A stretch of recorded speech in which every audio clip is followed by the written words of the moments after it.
This is The Weekly Set, the official podcast of TVEnthusiast.com. Episode 66, recorded July 21st, 2016.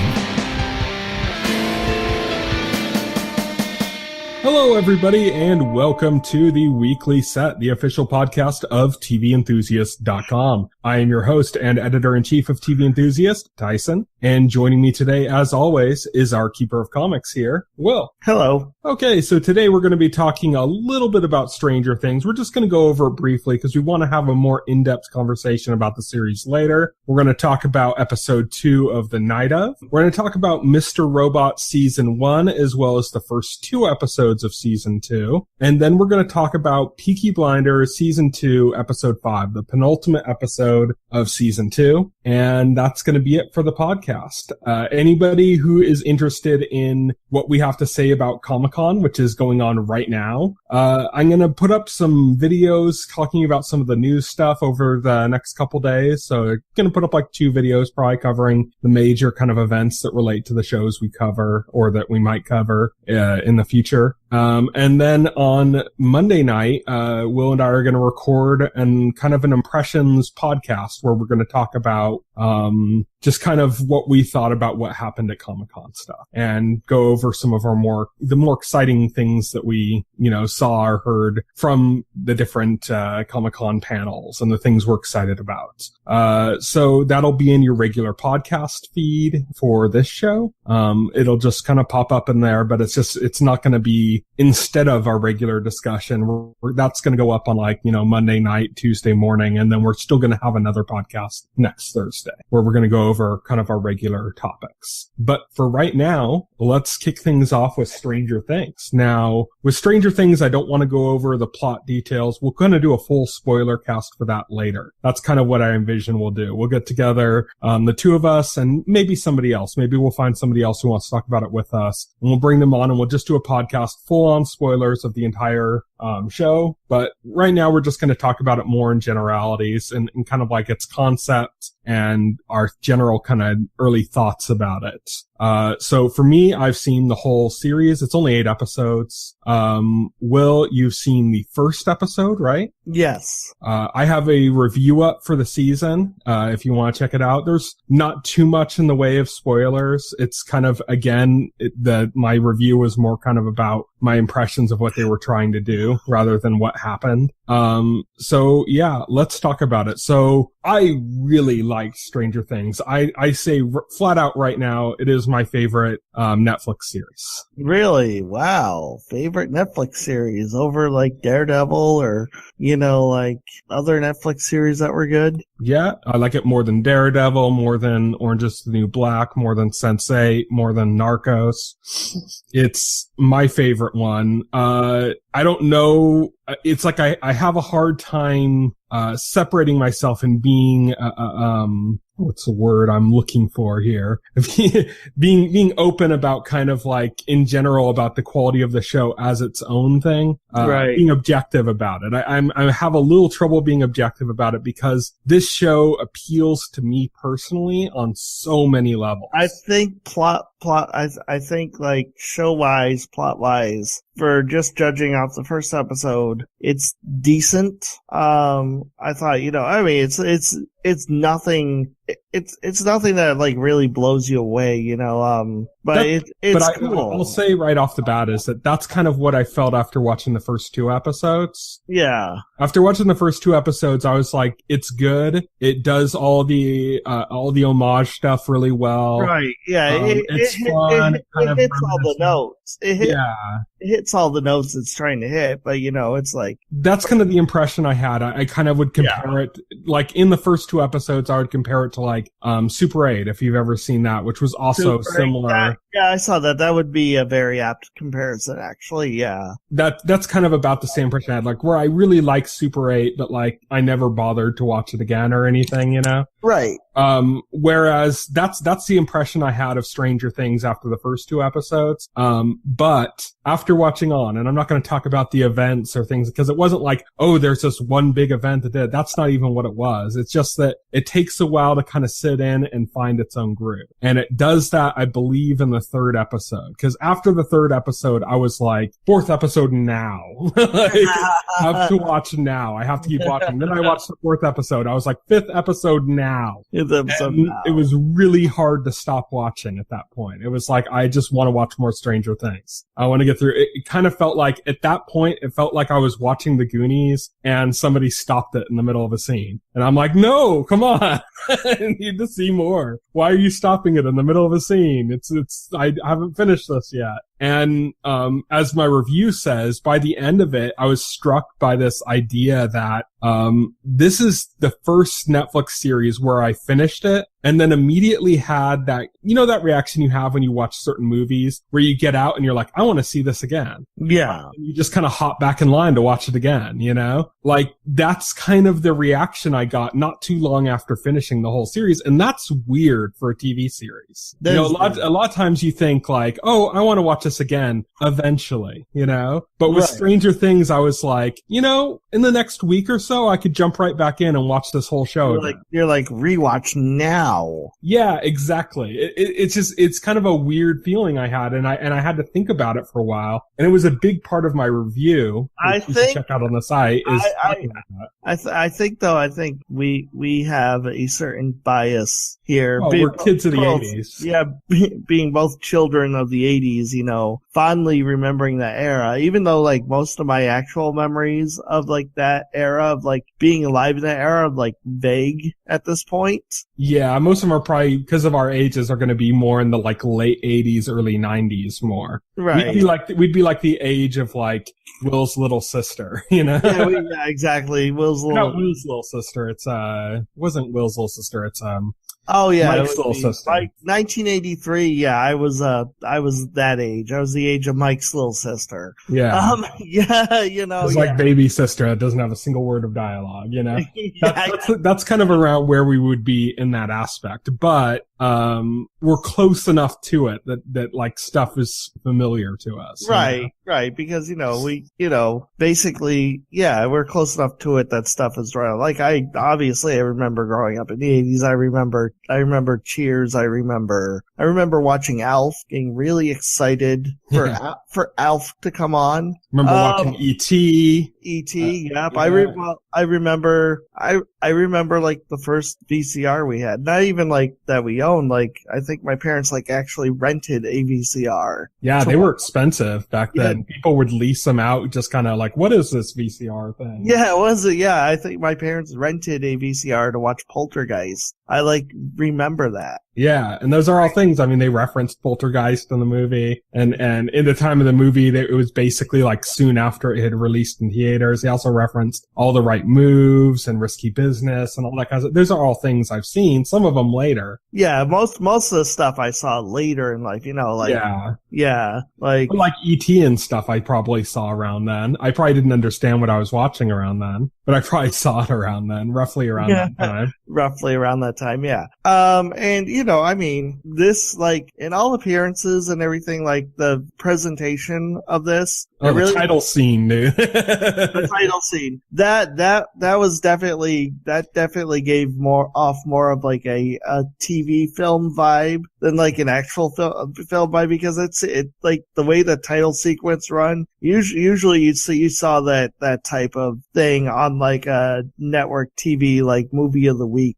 Or like things like Manimal, or like the different like kind of shows. Yeah, the 18 or whatever. But yeah, I really really dug that, and the music and the opening sequence, and just kind of like the way, like the font that appears on the screen that shows says, Hawkins, Indiana, like 1983, Yep. That's like the kind of font you'd see in E.T. or something, or like at the end when it says like chapter whatever, and it like zooms into the screen, and then where the letters becomes transparent, it goes into the scene, They nailed it. They nailed it on presentation. They nailed the feeling and the look and the presentation so hard that I almost want to sit there and watch it and look for like anachronisms, because I'm like there better not be any anachronisms.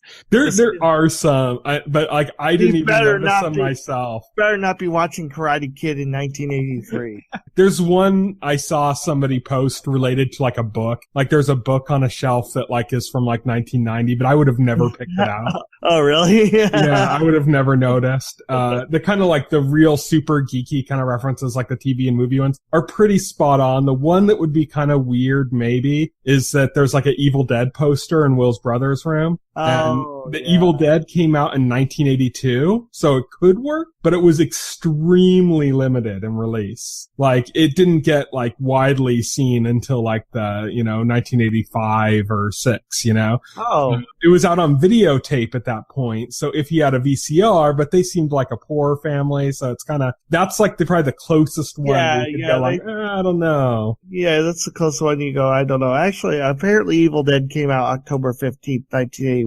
So I mean, that was its first screening. It was in a single theater in like the town that they grew up in. Yeah, that's it didn't actually get a theatrical release until 1982, and even that was like, I don't know, like less than 100 theaters like worldwide. So it wasn't going to be in like Indiana. There's no way they had a screening in that town of The Evil Dead. Is what I'm saying. But it's he would have had to have seen it on VHS or something, or like had been out of town to watch it, or I don't know. But that's like the one thing that I noticed where I was like, I don't know, and I only know that because I am a super Evil Dead fanboy. I used to have like a Sam Raimi fan site, so I'm like super Evil Dead fanboy. So like I noticed that one, but even that one is you could argue that it's possible. I was never a fan of the Evil Dead until like I saw Army of Darkness sometime in like 1996 or something. Like that wasn't even on my radar, except for like, one of my biggest memories is going to the video rental store, and my mom was like a total horror movie nut. So she would always drag me over to the horror movie section, and I'd get to look at and it was amazing. All the cool box art. The cool box art, because horror movies, more than any other films on the market, had the best box art. Especially back then. Like, I still recall, like, movies that I didn't even see that, like, I saw the box art for. Movies that I saw much later, but I remember the box art from a period much earlier, like Creepshow and... Like Creepshow, yeah. Like, as a little kid, you don't know what that's about. You're like, you see the skeleton it creates this mystique, I think, and other genres did. Like, when the box art for When Harry Met Sally probably did nothing for me as a child. Yeah. But, like box art for Creepshow, or, so I'd see like the Evil Dead box art, and I'd be like, what's that about? But, Or like Evil Dead 2 with the skull and the eyeballs. Yeah, that's the one I remember the most fondly, actually. That's the one that like really jumped out at me at that time, was the skull and the eyeballs. Like how creepy it was. Yeah. Dead Alive is a big one that stood out to me a lot. I remember the box art for. That was the Peter Jackson movie. And the box art was like it was like a person's mouth, and they were holding the mouth open, and you saw like a tiny skeleton head inside the mouth. Yeah, exactly. That was the thing. Like back then you'd see these box arts and they were super iconic for the horror films. Yeah, super iconic. Yeah, exactly. It was that the two things that got the really iconic artwork were like horror films, and then there was that whole style that you got with like some of the adventure stuff, like Army of Darkness had a spoof of that for its box art, but also like Raiders of the Lost Ark and Star Wars and Conan and stuff like that would have these kind of like fantasy art, kind of like fantasy art, very specific style that was aped off of of one guy in particular that I don't remember the name of, but who kind of created that style. I think he passed away like a couple of years ago. I think I remember hearing about that, where people were talking about his influence on that. But yeah, those are the two kind of box arts you'd see. But back to box art enthusiasts later. We'll do that. Well, those are my memories of that era. But yeah, back to the show Stranger Things. Like, yeah, I mean, I thought they totally nailed the whole 80s. It transported me, like, literally. It transported me back in time to that era. And, you know, when you're watching it, you know, all your memories of that era come flooding back. Yeah. So you can't help but think about that. You can't help but reminisce. I believe in the review, my first line was that Netflix dropped a nostalgia bomb. Yeah, exactly.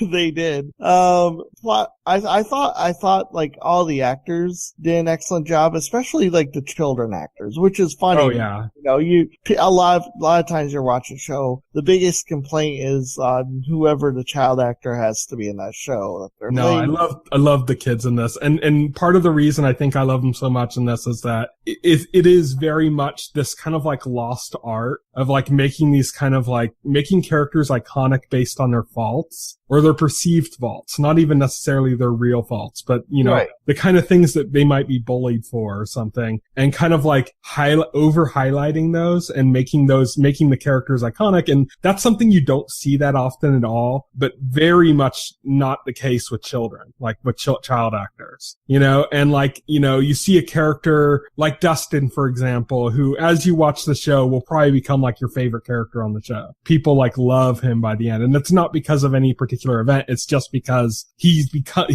such an iconic character, and he's the one that's like where his teeth haven't grown in the top. Yeah. Okay. Yeah. So he, you know, because of that, just like that aspect alone makes him like super iconic, you know, because you're like, oh, it's the toothy kid, you know, kid. Yeah. and you end up like loving him so much by the end. It's kind of like the same way you'd like look back at like Chunk and Goonies, you know, or something, where you go like, oh yeah, it ends out this character, you know, with this or something. And, yeah, it's kind of like a lost art. This way of kind of like really making characters like larger than life and really stand out in a way that they just don't do that much and often anymore. Even on like really good stuff, usually the characters aren't super iconic, you know? Oh yeah, definitely. They're not, they stand out more than just being like generic kids, you know? And also, like, I think this is gonna sound stupid. I mean, it already sounds stupid coming out of my mouth, but I think I really relate to Will. Mm-hmm. Not just because he shares my name, but because he shares my name and he resembles so much of how I was when I was a child. Mm-hmm. It's actually pretty scary. Every time they're like talking about, you know, we need to help look for Will, you're like, yeah, look for me. Yeah, look for me. And I'm like, oh, okay. So yeah, it's a really good show. I've seen some of the divisive comments about it. A lot of the divisive comments seem to come out of like a weird place, kind of like a, you know, yeah, it's good, but it's not that good or something. And it's kind of like, what? Well, maybe it just doesn't appeal to you. You don't have to like act like this is objectively not as good as other stuff that's on there, because I haven't seen a single person that said that bring up an example as to why it isn't as objectively good as some of the other shows on there. Like, you know, this isn't objectively as good as House of Cards. It's like, I think it is. I mean, yeah, of course, that performances on the level of like Kevin Spacey out of like a 10-year-old kid.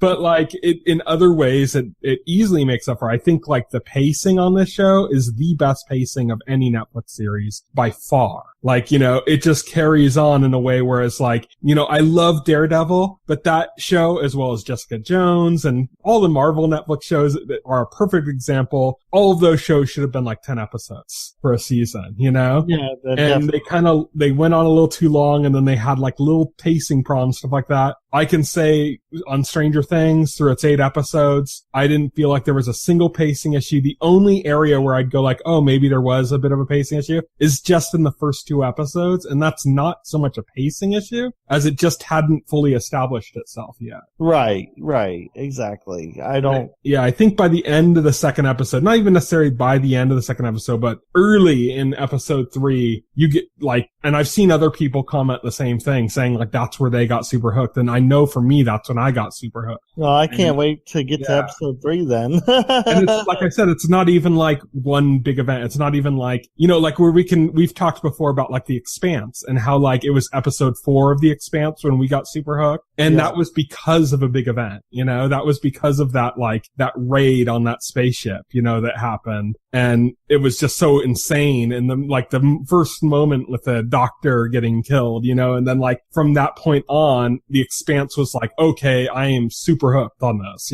and then from that point on, even if it slowed down, you were so invested by that point that like it had you. Well, it's not like that with Stranger Things. It's not like, oh, there's this one event and then that's what hooks you in. It's like, no, it's just by the 3rd episode, everything's kind of clicked together in my head enough that it's like, okay, now I'm hooked, So saying that episode 3 is what gets you, that's not saying like, oh, there's some big event or something. That's literally just saying by episode 3, I was hooked, like that's the point where I can recall going like, and it kind of crept up on me where I was like, I need to watch another episode. So definitely. That's what I'll say about Stranger Things. It literally feels the most like a movie out of it. And like the whole thing I said about wanting to rewatch it like almost right away, a lot of that comes down to the idea of like what I felt when I was a kid and I would watch, I watched E.T. I must have watched it like, 30 times. I watched Stand By Me. That was a big one for me when I was a kid. I must have worn out the tape head on my VCR on that movie. Stand By Me. Right? I mean, I like recorded the soundtrack by holding a cassette tape up to the TV while it was playing. And I would listen to a cassette tape of like the music copied off of like holding the cassette recorder up to the TV. So stuff like that I remember as a kid being like so hooked on movies like that where you just watch them over and over again. That's it's almost like Stranger Things to me feels less like a nostalgia play. It's less like, oh, this makes me nostalgic about these things I loved in the 80s. It's almost like I rediscovered a part or like a favorite movie of mine from the 80s that like never actually existed in the 80s. Yeah, exactly. Like, I don't think of it in the way I think of Super 8 and I think this is a great nostalgia play movie about the stuff I loved about the 80s. I think back on Stranger Things and I'm like, this is a great thing from the 80s, but it really wasn't from the 80s. Right. Yeah, exactly. It's kind of a hard point to explain, but it's definitely how I felt coming out of that show. I'll say it has been picked up for a second season and I'm very excited. There's a few things it does kind of at the end that I was kind of like, because it does feel like a self-contained movie. I was kind of like, well, how are they going to end it? I knew there was going to be a second season before I even started watching it. So I was like, how are they going to lead in? I was wondering, is this going to be like an anthology type series where they're going to have like a different cast and kind of do like a whole other thing, And by the end, I'm like, okay, yeah, there's a few hooks for what could set up for a second season and make it interesting. But yeah, I won't talk about those specifically until we do a spoiler cast about it. Okay. All right. Cool. So yeah, let's move on from that. That was Stranger Things. I absolutely adored it. Check out my review so you can get kind of a bigger thing on that. And look forward to when we actually do a spoiler cast about that. So next up, let's talk about The Night Of. This is HBO's new series. It's kind of their new True Detective in the sense that it's a true crime series that's like really highly received and actually really good. Really in no other way, not like it. Yeah. But just in the sense that it's a really good true crime series, or not true crime, but a really good like crime series. Yeah. So The Night Of, second episode, definitely less impressive to me than the first episode was. Oh, I thought it was better than the first episode. Oh, really? Yeah. Like the first episode, like you get walked through like, well, I mean, the first episode walks you through the night of. Yeah. Which is like, okay. Which was good. It was good. But this gets gets right into the nitty gritty of what the show is going to be really about, which is like just taking you on this journey through the criminal justice system. You start to see some of the machinations. You start to see some of the wheels in play. You start to see John Turturro's character comes more sharply into focus in this episode. I mean, his eczema. Well, yeah. No, besides his eczema, really. Like last episode, you kind of seen him as like maybe this potential savior for Nas. Yeah. But like this episode, you kind of start to realize that that's not the case, and that he's not actually taking this case up because out of the goodness of his heart, but because he thinks this is going to be the case that makes his career. He's kind of a Saul Goodman. He's like an ambulance chaser. Yeah, he's an ambulance chaser. So, you start to realize that he's not all he's cracked up to be. You also get a little bit more on the detective. Yeah, the subtle beast. The subtle beast. Yeah, you get more into the detective and the way he works, and like his sly thing, like his parents are at the precinct. They're asking to see their son Nas, and like the guy there at the desk is like, nope, he's an adult. We don't have to let you see him. And then the detective strolls in there, like all suave, He looks at them, gives them the smile. He goes to the officer at the desk. He says, should I argue with you, or should we just do it smooth or something, And he's like, do it smooth. And he looks back at them and he says, let them see their son. Like trying, appearing like he's a good guy, but really he's got an underhanded motive to that, which is he wants to get Nas to talk, and if he lets his parents visit him, he thinks Nas is going to talk to them, and they're going to listen in on that conversation, which is what happens. He's he's a very smooth operator in that respect. Yeah, I really liked the scene where the guy behind the counter was kind of refusing the parents, because it was just kind of that. This is one of the things that the show is so good at, and we talked about this like last week, of just kind of presenting, no, this is just kind of the way it is, like not over sensationalizing it. Like the characters, like the police officers in particular, are just kind of very unemotional about the whole situation. Yeah. They're just kind of like, yeah, whatever, and it's like the guy's just going through the motions, like, no, well, technically I don't have to let you in to see him, so I'm just not going to. Yeah. Just completely unmoved and just callous about it, And I think that's like one of the biggest strengths of the show, in my opinion, is just the way that works with like the kind of it's just like people doing their job. It's like their job just happens to be with this boy's life and in the lines or in their hands, but they're just doing their jobs. Even his defense attorney is just kind of like doing his job, Yeah, even his defense attorney is just doing his job. There's a scene where, they're at sentencing, right? And his attorney is pleading for him to not have to set up or, to set bail, like arguing he's not a flight risk, and then at the end of the sentencing, it doesn't go his way, but the judge congratulates him on getting a murder case, Yeah. And I just thought, this is so, this is crazy. Like another thing is they sent him to like Rikers Island, and you see like how brutal that place is right off the bat. But it's not brutal in like the way you'd normally see depicted, and just like everyone's like a predator looking for somebody to prey on. It's just like one guy there is kind of having a breakdown, and everybody else is just kind of disturbed by it or annoyed by it. And one of the people annoyed by it just, has no regard for the, well-being of anybody else there, and just starts beating the guy down to get him to shut the fuck up. Not because like it's, anything specific, but just because he's annoying. Yeah, exactly. So I kind of like that too, the way they did that. So it's not so much like, oh, this guy, he's just going to prey on people. That's not what it is. It's just, shut the fuck up. Yeah. And the guy wasn't shutting the fuck up, so he got his ass kicked. So I thought for those reasons, I thought this episode actually managed to be better than the last episode. Mm-hmm. Just because, like, I feel like most of the last episode was set up. It was setting up the situation and the characters, introducing us to what we're about to experience. And, now we're going through the experience, and it's not a comfortable experience. This is, it's kind of like the show's like, this is the criminal justice system. This is how it works. Yeah, it's reality. It's like, this is like just a job for people in every position and shape, like from the judge to everybody else. They're just doing their job. Judge, everybody else they're just clocking their time card, Yeah.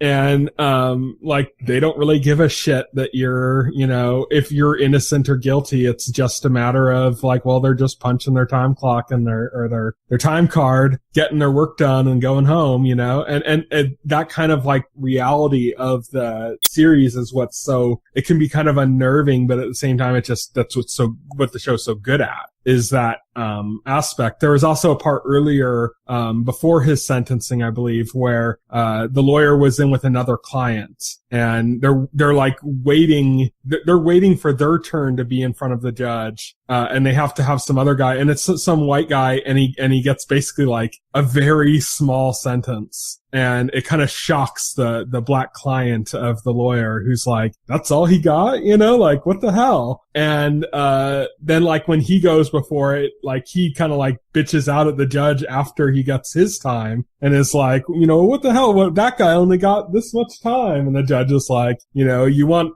Jew time? Do a Jew crime. Oh my God, that was crass. Oh yeah, that was the funny part, because like, it was this rich executive, he committing some white collar crime, and they send him off to a federal resort prison. They say, oh, you're like, the judge like kind of like, oh, you're not going to be playing golf there or something. But it's like, but it's like, it was a super lenient, and it's going to be, he's going off to like some resort prison for rich people, And nobody cares. It wasn't as if the judge was looking out for the rich guy, nor was it that the judge was like angry that he had to give this lenient sentence because it was a rich guy. He just didn't give a shit either way. Yeah, he just the guy after he was sentenced was like very polite to the judge. He was like, he's all, thank you, Your Honor, I deserve this or something. And the judge was like, you sure do. Next. Yeah. Like, he completely doesn't give pretty a shit. much. I mean, again, that's the reality. Like, the justice system is broken in that way, to where people with more money and influence tend to get lighter sentences. But, and then the other guy's complaining, and, he's like, yeah, you want Jew time, do a Jew crime,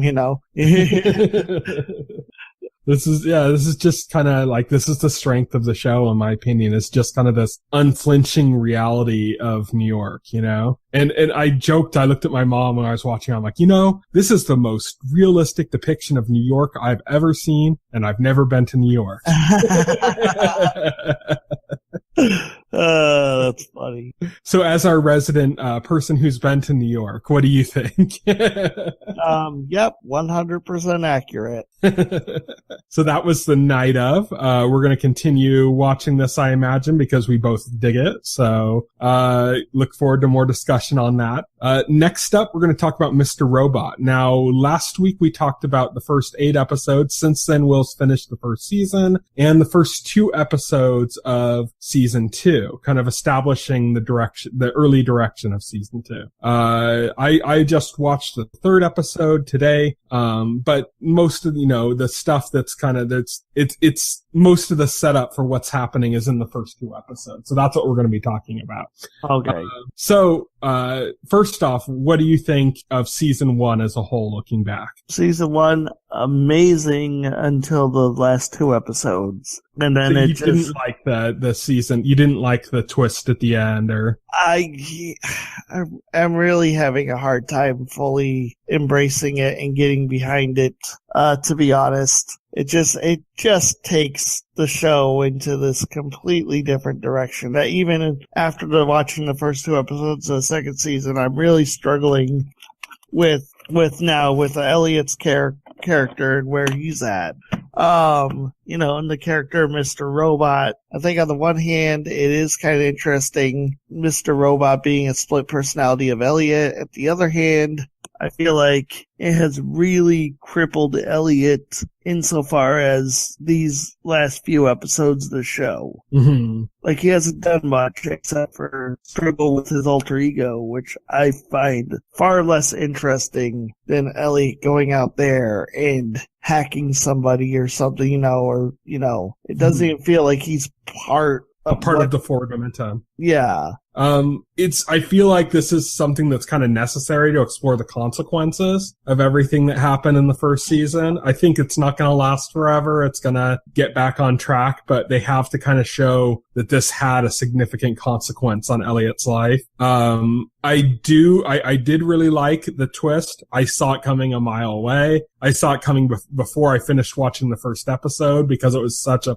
Fight Club, homage throughout the whole thing, and they directly hit at that, like I think in the 9th episode, it ended with, there was like an instrumental cover of Where Is My Mind, which is the song that plays at the end of Fight Club. Oh, I see. Okay. So it's like, they're like winking right at the audience and going, yeah, we know this is Fight Club. Yeah, we know that. It's fine. This is Fight Club. Don't worry, So one thing I noticed that's like super, super subtle, or maybe I'm completely wrong, or maybe my mind's playing tricks on me or whatever. Like Elliot. Like Elliot. But I think in the new season, in these first 2 episodes, they stopped referring to E Corp as Evil Corp and went back to referring to it as E Corp.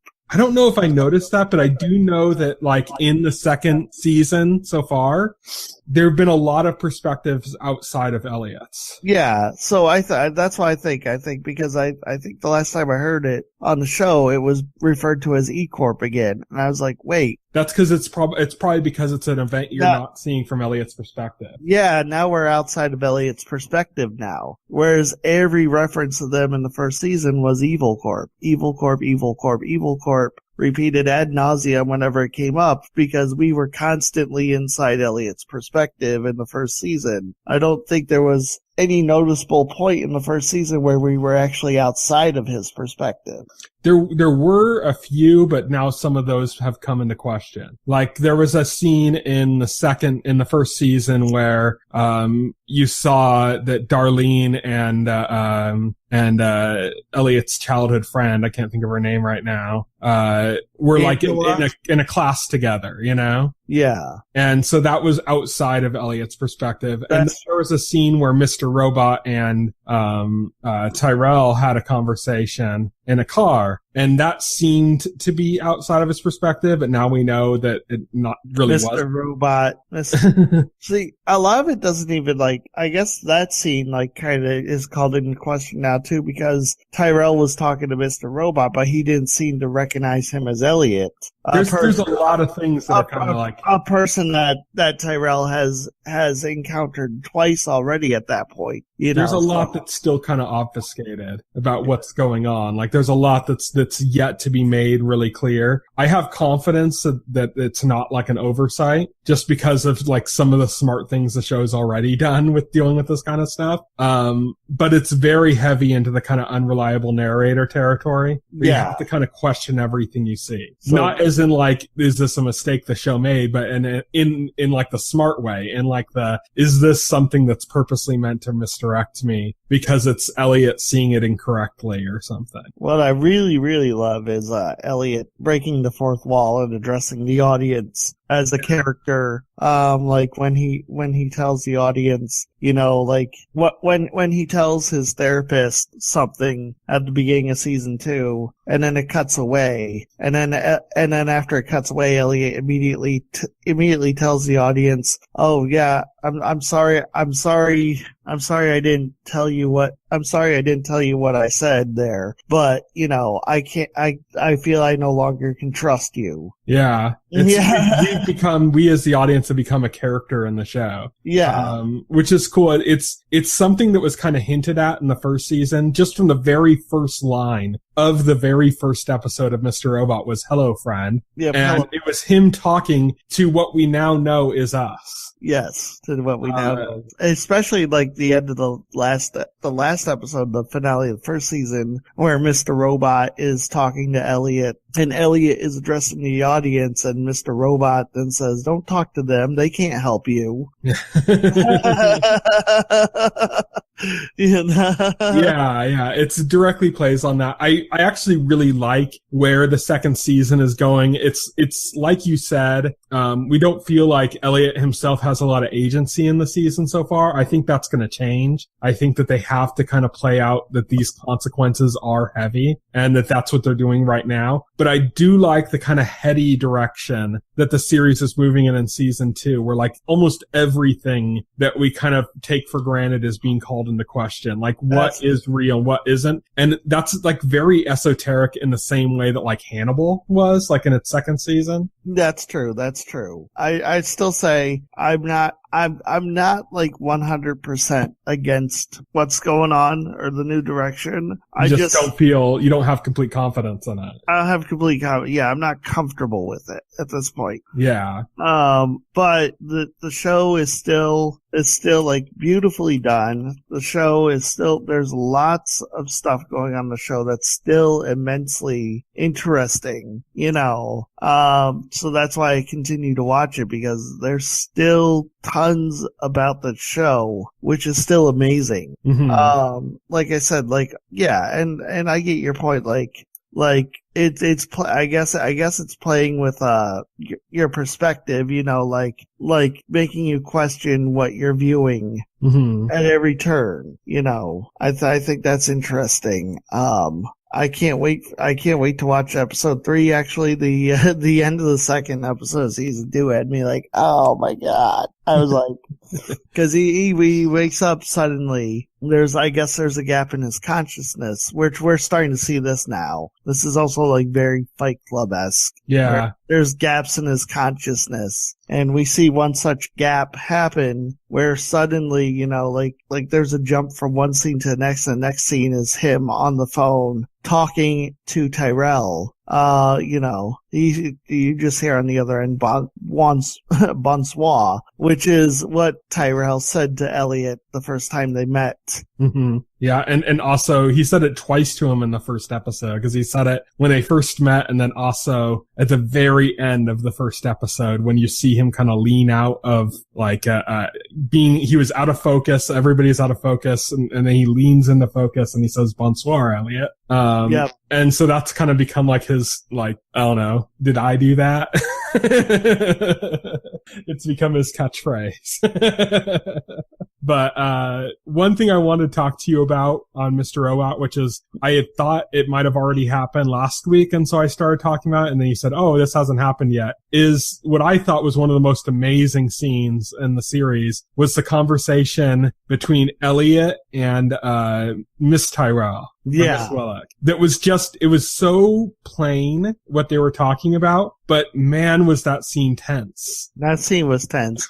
I liked how Elliot immediately picked up that she was lying, or she was trying to play him, and she wasn't who she seemed. And she came so cold. And you're watching that scene with her, and it's like, oh my god, she's scaring him, you know? Like, he's literally getting like freaked out the longer he's talking to her, you know? Yeah, he is. And she's trying her best to come across as inviting, you know, and warm, you know, trying to trick him. And the more she pushes on, trying to trick him into thinking she's warm and inviting, the more normal she tries to appear to him, the more freaked out he gets. Yeah. And, yeah. And there's like kind of a moment towards the end of it where it's almost like a quiet understanding between the two. Yeah. That, like, they know who each other are or something. And it just really unnerves Elliot. Yeah, it really unnerves Elliot. That was a great scene. Yeah, and it's amazing because what they're talking about is so plain. Yeah. It's just the way it's shot, the way the music fits in, the way the camera, you know, is positioned, and it just the way it's performed by the actors is so phenomenal that it's just like, oh god, you just feel like tense as shit through the whole scene. It's like Breaking Bad level tension, you know, that you feel. It's Breaking Bad. Well, like, I read a review and made a good point. Like, a lot of stuff, just the way it's shot, just the way it's framed, is to put you at unease. Like in the second second episode of like the second season, most of the shots, pretty much all the shots are shot off center. You know, people are shot low with like lots of room above their heads, you know, and you know, it just that look, it's, that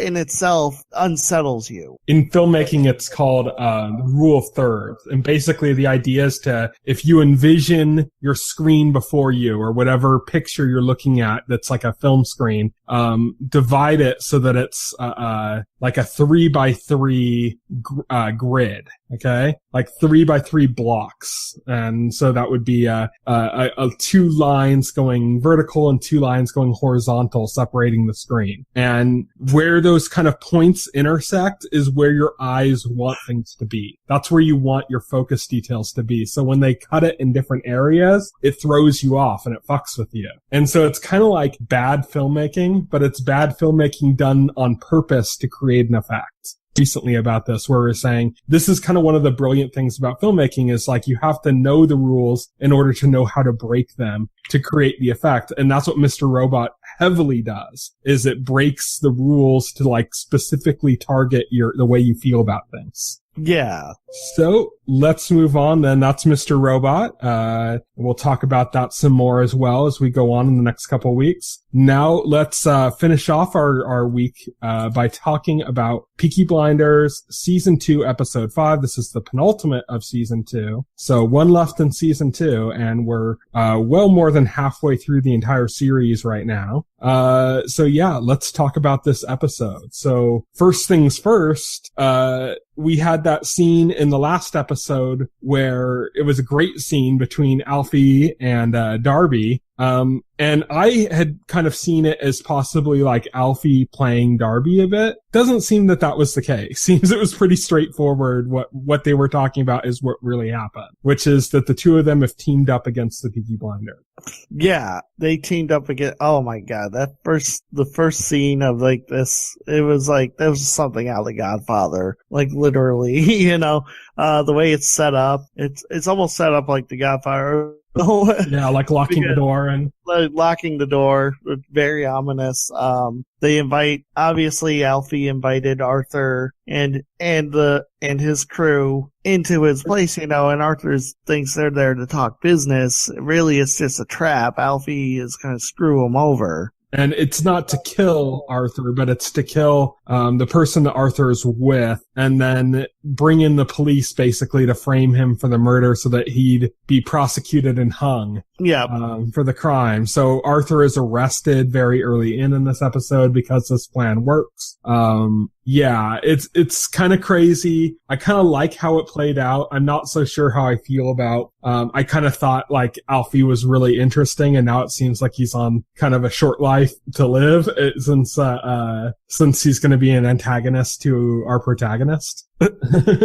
Yeah, pretty much. But it was still kind of fascinating to watch how things went down. It also seems like, Chester Campbell is somehow involved in all of this, because what moves he did kind of directly correlated with it. Like having Arthur, Sr. arrested directly tied into that, and also, going after, Polly's son. Yeah, going after bringing him in prison. It all kind of happened coordinated, very like Godfather style. Yeah, this episode really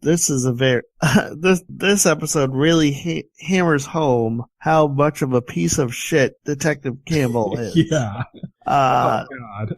Oh God. Yeah. It's like he really sinks to new lows. Well, worse than any of the criminals we've seen on the show. Worse than any of the criminals we've seen on this show. That scene with Polly was something else. That was like, damn, you cannot possibly be this scummy. Oh yeah, you can. And it's like all these moves he makes to leverage power over Tommy ends up forcing Tommy into like a weird position where he's like, I don't know what the fuck to do. I don't know what the fuck to do. And directly encourages him to put himself in a position where he completely screws over Chester Campbell in response. Yeah.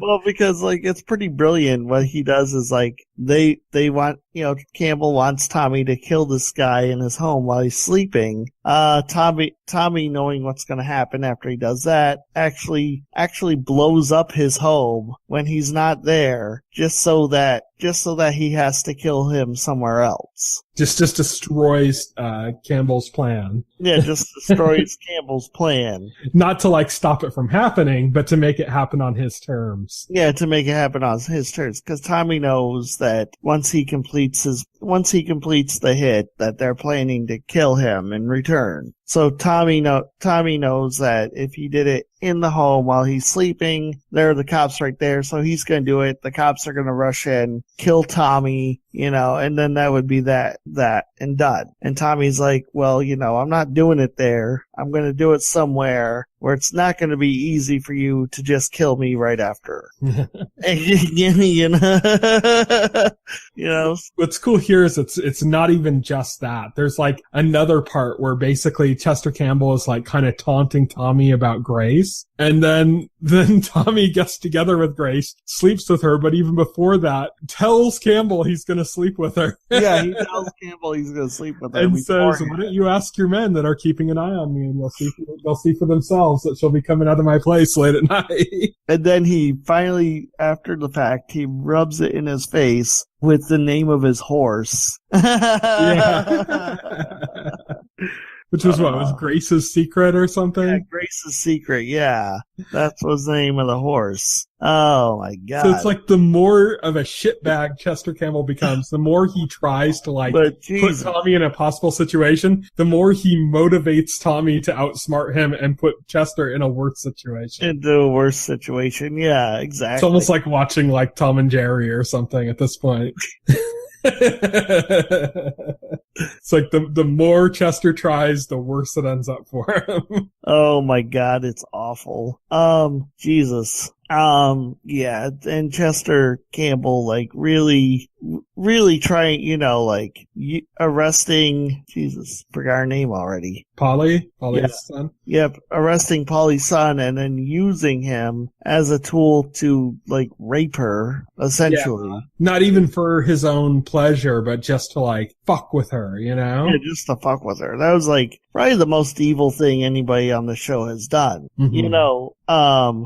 Yeah, just awful. The way that played out and the way people reacted to it was really interesting too, because you had the scene, for example, where it became clear to Ada that that's what happened, or that something along those lines happened. And it's just in her eyes, and that's all you see is kind of the look between them. Yeah. And you could see Ada kind of going oh my god, what the fuck, realizing something of this sort happened without really knowing what did. Another example though was when Michael was released, instead of seeing what his mother did and sacrificed for him, he gets the other side of it, which is the shame and embarrassment of it. With the guards rubbing it in basically and saying oh yeah, your mom put out a whore and stuff, and now he comes out kind of disgusted by his mom because of this happening and embarrassed by the whole situation. Despite the fact that she basically put herself in a horrid situation for his sake. Right. So it's kind of interesting the way it plays with the perspectives in this. And Chester Campbell makes a reference to it to Tommy, but Tommy has no idea what happened. So he's just kind of okay. Chester's well, give my regards to Bali. And Tommy's sure. Okay. Whatever. It has no idea what's going on. Of course, that is probably going to end up playing in later. But yeah, it's just kind of interesting the way you see it from these different perspectives of somebody seeing it without ever hearing it, but seeing it in Polly and understanding it and with abject horror. And then her son seeing it with disgust towards her because it's an embarrassment to him. And then seeing the person who did it using it as a tool on somebody who's completely ignorant of it. So you're seeing it in all these different views, which is really interesting. Yeah. That's, I guess, most of what we can talk about with it. Well, let's see. The Peaky Blinders got kicked out of the nightclubs they took over. Those were all in that big coordinated raid. Those were all taken by the police officers and given back to Sabini and Alfie. They're in control of them, so the Blinders lost a lot of their power and position in there. They seem to be pulling stronger alliances with the Lee clan of gypsies. I'm looking forward to them getting very gypsy in the way they take, the fight to the others. Oh, yeah, definitely. Gypsies can be pretty vicious, so it'll be fun to kind of see what they end up doing, It'll be definitely fun to see what they end up doing in the next episode. Yeah, and next episode is sure to be big and crazy because, as much as we were saying last week that like these last 2 episodes are going to be crazy, and as much as like that coordinated strike was really crazy, like it didn't lead anywhere closer to a conclusion. Like it led almost in the opposite direction. Like it created even more tension before coming to a conclusion, which means all of that tension has to resolve, probably in the next episode, depending on if they carry the stories out longer. Yeah, definitely. But it seems like they're all going to kind of come to fruition next week. So I'm excited to see that, and that'll be the season 2 finale. Yep, definitely. Look forward to that. We only got 7 episodes left. Yep. So, yeah, if you want to watch Peaky Blinders with us, it's not too late. There's only 6 episodes a season, so even though we're talking about how we're almost finished with the second season, that only means that we've seen 11 episodes. So, if you want to catch up and watch with us, we talk about this every week. Next week, we'll be talking about the season 2 finale, and then we'll be moving on to the rest of season 3 and finishing that, and then that's it for this discussion. But yeah, tune in, watch with us, send comments, contact at TVEnthusiast.com or theweeklyset at TVEnthusiast.com. You can leave comments in any of our articles where we talk about this stuff, or the official article that this podcast is posted in, on our SoundCloud page, on, our YouTube channel. This is all of our podcasts are available on the YouTube channel as well. We have a playlist that has every episode of the weekly set that we've recorded. This is episode 66, so that's a lot there. If you check on our website, towards the top of the site, you can see a section that says the weekly set. If you click there, not only do you get links to all of the 66 episodes that we've recorded, but we also have the original weekly set, which we started off as a text-based roundtable. So all of that is there as well, including our epic Twin Peaks Show Club, where we discuss that, because this is our Peaky Blinders Show Club. So if you want to kind of read our Twin Peaks Show Club, you can do that as well. So thank you everybody for listening.